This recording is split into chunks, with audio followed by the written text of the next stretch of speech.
میرا کسی گاؤں دیہات جانا ہوا 20-22 سال کی. یہ جو میں اپنے قصے سناتا ہوں اللہ کی قسم شو مارنا مقصد نہیں ہوتا. لوگ کہتے ہیں اپنے قصے لے کے تجربہ شیئر کرنا چاہیے نا اپنا, لوگوں کے فائدہ پہنچانے کے لیے.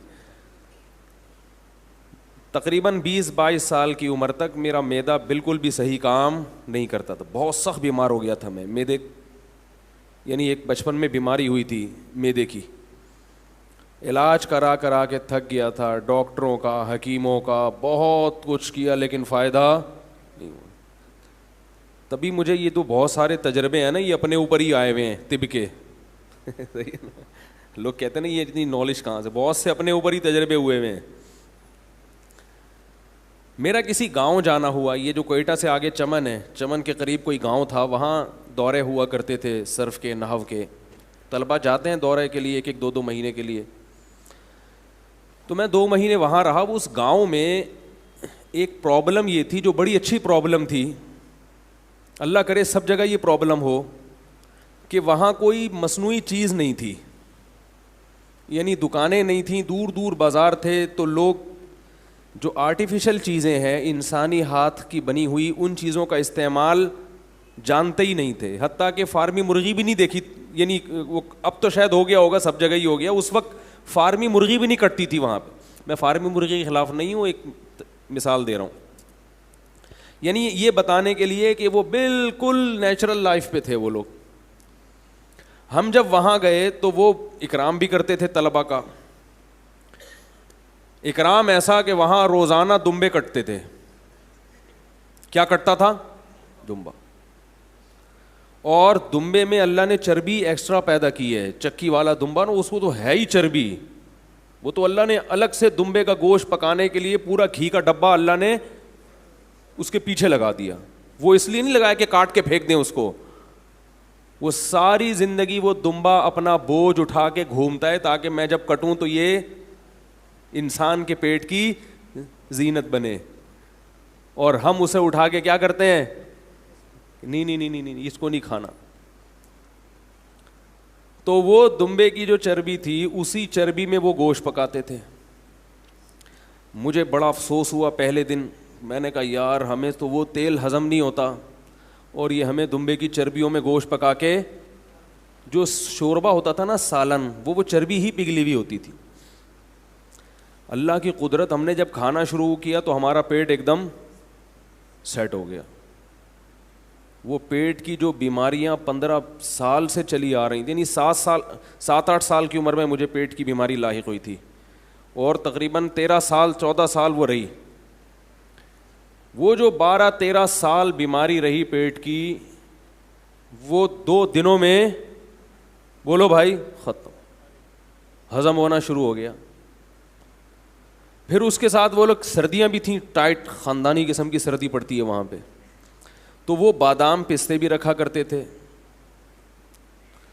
بادام ہم کراچی میں کیسے کھاتے ہیں, 11 بادام صبح نہار منہ, 12واں کھایا تو حکیم کہتا ہے پھر میری کوئی ذمہ داری. ایسا ہی ہوتا ہے نا. ہم پوری پلیٹ کھا جایا کرتے تھے بادام کی, جیسے چلغوزے کھا رہے ہوں, ایسے کھائے. 2 مہینے ہم نے کھایا ہے دمبا اور اس کی چربی. چربی ایسے اٹھا کے, یہ جو ٹکڑے ایسے کھا جاتے تھے جو ثابت رہ جاتی تھی. جب میں 2 مہینے کے بعد واپس کراچی آیا ہوں تو ٹماٹر میں اور مجھ میں کوئی فرق نہیں. لوگ یہ کہہ رہے تھے کہ یہ وہ نہیں ہے.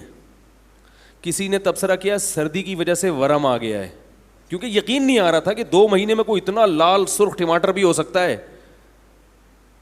اور جس دن میں یہاں آیا ہوں, رمضان تھا, میں آیا ہوں, میں نے اپنے گھر میں جو افطاری کی ہے وہ پہلا کھانا تھا 2 مہینے بعد. افطاری کے بعد میرا پیٹ, بولو بھائی, خراب.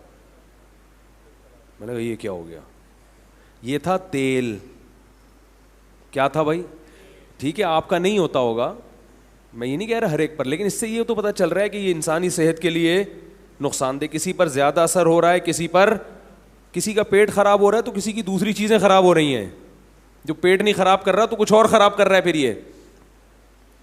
اب میں قرآن و حدیث سے اس کے دلائل لیتا ہوں.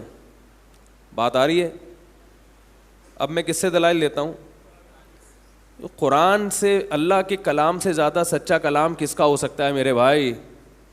اللہ کے کلام سے زیادہ کوئی کلام سچا ہو سکتا ہے؟ میں نے ایک دفعہ بیان کیا تھا اسلام اور صحت پارٹ 1 اور پارٹ 2, اس میں صرف قرآن سے دلائل دیے تھے کہ صحت کے حوالے سے قرآن اور سنت میں جو ہمیں چیزیں ملتی ہیں وہ 100% اس تحقیق کے مطابق ہیں جو آج میڈیکل سائنس, چند چیزوں میں اختلاف ہے, میڈیکل سائنس اس سے بھی رجوع کر لے گی, 1-2 چیزیں جس میں میڈیکل سائنس کا اور قرآن کا اختلاف ہے, لیکن جہاں 99 چیزیں میڈیکل سائنس نے مان لی ہیں وہ 1% بھی انشاءاللہ مان لے گی, کیونکہ اللہ کے علم سے زیادہ کسی کا علم نہیں ہو سکتا. وہ کیا تھا؟ قرآن مجید میں آتا ہے حرمنا علیہم شحومہما, ہم نے بنی اسرائیل پر, یہودیوں پر ان کے گناہوں کی وجہ سے اونٹ کی چربی کو حرام کر دیا تھا. گناہ کی وجہ سے جو چیز حرام کی جائے وہ مصیبت ہوگی یا نعمت ہوگی؟ نعمت ہوگی نا, نعمتیں چھینی جاتی ہیں گناہوں کی وجہ سے. دیکھو آپ سے کوئی گناہ ہوا تو آپ پر یہ نہیں ہوگا کہ اس گناہ کی سزا یہ ہے کہ تمہیں جو ہے اب وہ نقصان دہ چیزوں پر پابندی ہے, اب تم چینی کے بجائے شہد کھاؤ گے, تم سے چونکہ جرم ہوا ہے لہذا اب چینی تم سے چھین لی جائے گی اور کیا کھلایا جائے گا؟ شہد. تو آپ بولیں گے بھائی یہ تو بڑا اچھا گناہ ہے بھائی. ہاں یہ ہو کہ آپ سے کوئی گناہ ہوا, اللہ نے شہد کی نعمت چھین لی اور چینی پہ لگا دیا, یہ سمجھ میں آتا ہے. ہمارے حضرت مفتی رشید احمد صاحب فرمایا کرتے تھے کہ یہ گناہوں کا وبال ہے کہ اللہ نے چائے سے ہٹا کے ہمیں کس پہ لگا, دودھ سے ہٹا کے ہمیں کس پہ لگا دیا؟ چائے پہ. دودھ اور لسی سے ہٹا کے کہاں لگ گئے ہم لوگ؟ چائے پہ.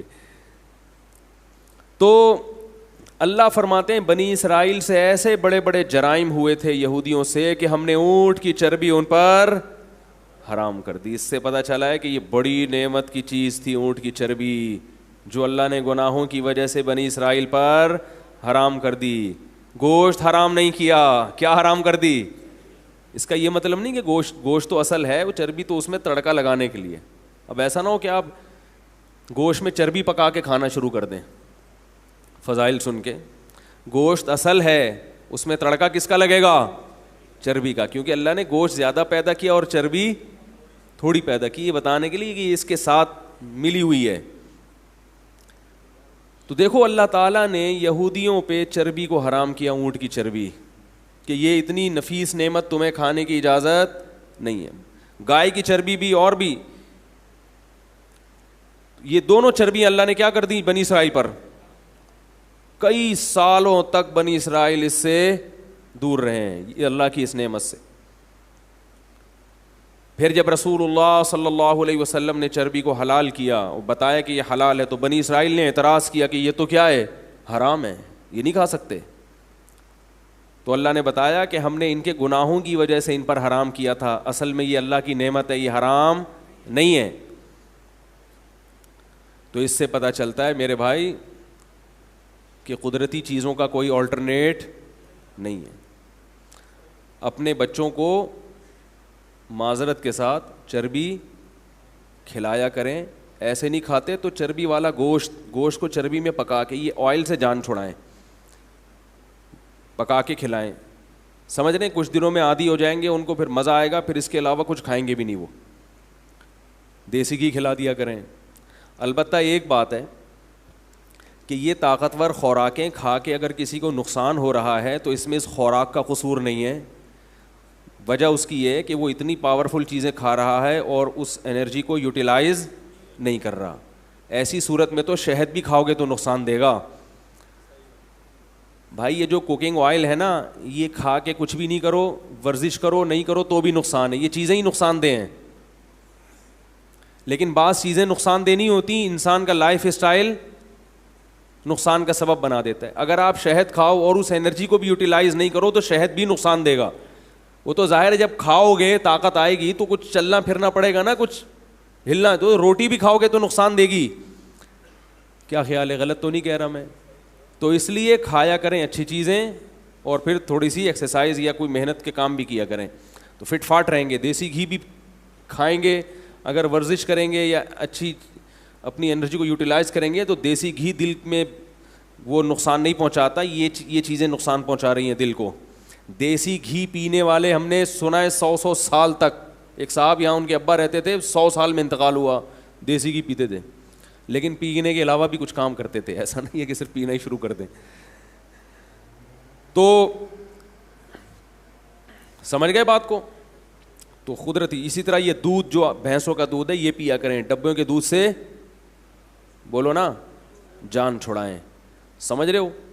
کوکنگ آئل سے جان چھڑائیں. اگر کوکنگ آئل کرنا ہی ہے، استعمال کرنا ہی ہے آئل آپ نے، تو یا تو دیسی گھی میں پکائیں. لیکن میں نے بتایا کہ دیسی گھی کا کفارہ ہے. پھر وہ کفارہ یہ کہ پھر ورزش کرنی ہے، اس کو چلنا پھرنا ہے، ورنہ وہ پھٹ جائیں گے دھماکے کے ساتھ. ٹھیک ہے نا؟ وہ تو کوئی بھی طاقت کی چیز کھائیں گے نا تو پھٹ جائیں گے. تو اللہ تعالیٰ سمجھنے کی عمل کی توفیق عطا فرمائے. اس لیے کہ جب تک صحت ٹھیک ہوتی ہے تو قدر نہیں ہوتی، جب بیمار ہوتے ہیں تو پھر دیکھو نہ دین کے نہ دنیا کے کسی کام کا نہیں رہتا انسان.